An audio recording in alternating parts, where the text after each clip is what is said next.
वो ये था कि कल एक भाव आया मन में कि है ना 24 घंटे में ही कैसे मतलब 24 घंटे मतलब आज ही कैसे जो है ना हमारे को वो चीज मिल जाए जिसके लिए हमारे को जीवन मिला है। हैं?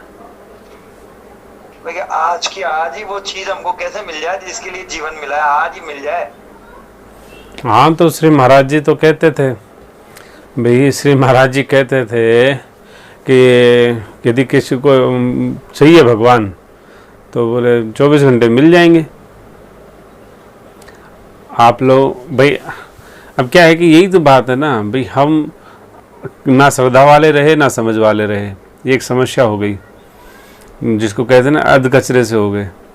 हमारे यहाँ मैंने आपसे कहा था कि प्रत्येक विद्यार्थी हमारे आसन में इतना सिद्धि प्राप्त कर लेगा कि वो 24 घंटे मिनिमम क्वालिफिकेशन प्राप्त करेगा आसन की। 24 घंटे की मिनिमम सिद्धि आसन की प्राप्त करेगा मूर्तिवत। जैसा होता ना, एक मूर्ति बैठी है, बस कोई पता नहीं सकता ये मूर्ति है या जिंदा इंसान बैठा है। इतना एक्यूरेट मूवमेंट के साथ 24 घंटे निकालेगा एक आसन से, हैं श्री राम महाराज के सारे के साथ। तो उसका यही विज्ञान है कि जीवन में 24 घंटे में ईश्वर प्राप्ति हो सकती है। जिसको प्राप्ति तो खैर प्राप्ति तो है ही, लेकिन जो प्रत्यक्ष दर्शन की जो बात करते हो आप, उस स्वरूप के दर्शन की, वो दर्शन हो सकते हैं 24 घंटे के अंदर।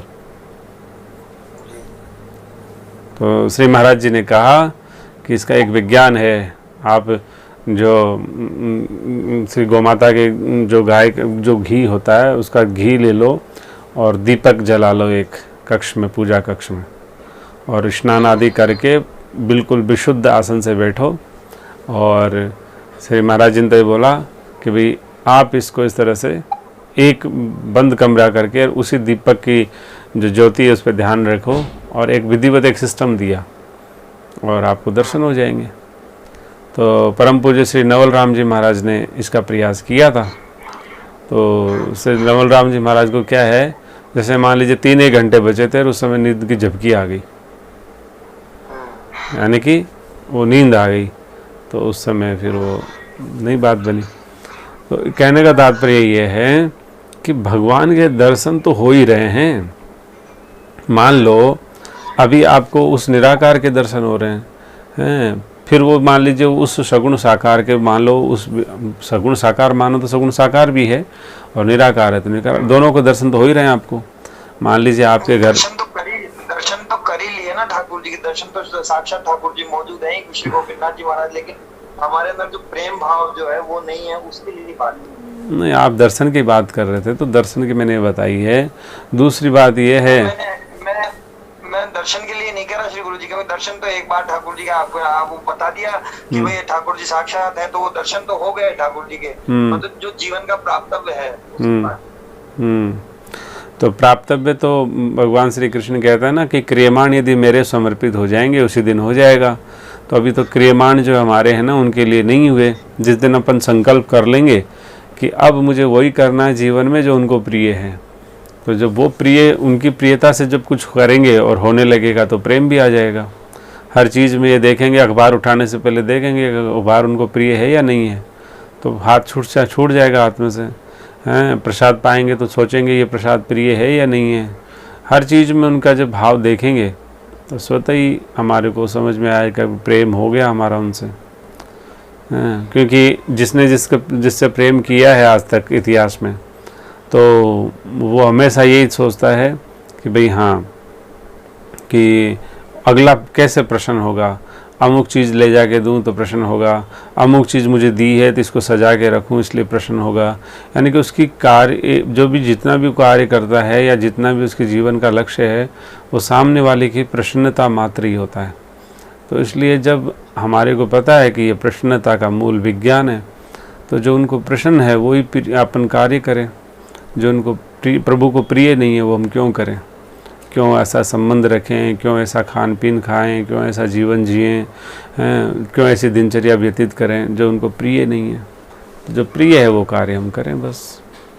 तो प्रेम क्या है, प्रेम आएगा तब तो आप वही तो करोगे जो उनको प्रिय होगा, वो काम करोगे।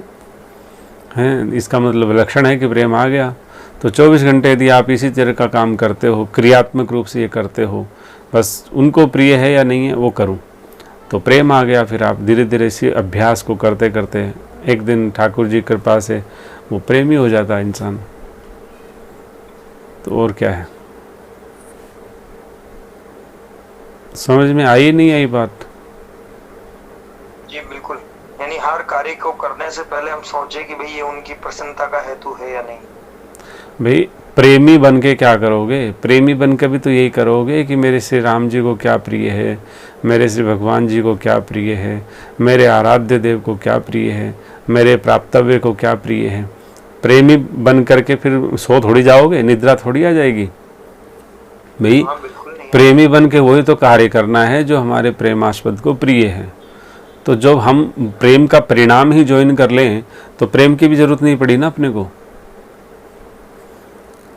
भाई एक किसी का लक्ष्य साधक का है कि मुझे प्रेमास्पद के दर्शन करने हैं, किसी साधक का लक्ष्य है कि मुझे प्रेम की प्राप्ति करनी है, और किसी साधक का लक्ष्य है कि मुझे प्रेम के परिणाम को ज्वाइन करना है। तो जो अंतिम ही अपने पास उपलब्ध है तो अंतिम क्यों नहीं ज्वाइन करें शुरू से ही? भाई एक होता है कि प्रेम प्राप्ति, तो प्रेम प्राप्ति भी जीवन का लक्ष्य नहीं होता है वास्तव में, क्योंकि प्रेम प्राप्ति जीवन का लक्ष्य होता तो फिर प्रेम के बाद में क्या करोगे आप? निष्क्रिय हो जाओगे क्या? नहीं, बोले जी फिर सेवा में स्वीकार कर लिए जाओगे, फिर आपको सेवा मिल जाएगी।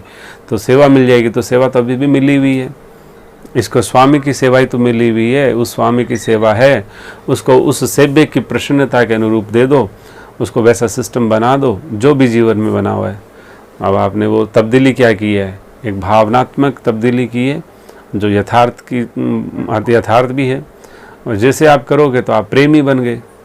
जब आपके जीवन का हर कार्य परमात्मा की प्रसन्नता के लिए है तो आप प्रेमी हुए कि नहीं हुए? जी हाँ, सही हो गए, सही बात। तो प्रेम प्राप्ति करोगे, फिर प्रेम के बाद में सेवा का विज्ञान सीखोगे। तो उससे अच्छा है ना कि डायरेक्ट ही सेवा करने लग जाओ। क्यों करने लग जाओ? अपने लिए नहीं, अपने के लिए करने लग जाओ। स्वयं के लिए नहीं, सेव्य के लिए करने लग जाओ। जी सही है। कोई संदेह है? संदेह नहीं है, कोई संदेह नहीं है। बस इसकी प्रोसेस में अब क्या कमी रह रही है ये ठीक ठीक अब वो पता, जैसे थोड़ा बहुत पता चला तो ठाकुर जी ने आज उसको मतलब इम्प्लीमेंट में ला दिया। भाई आज ये काम नहीं होना है, ऐसे इम्प्लीमेंट आ गया आज। अब बाकी क्या क्या वो करवाते हैं वो पता नहीं क्या करवाएंगे क्या।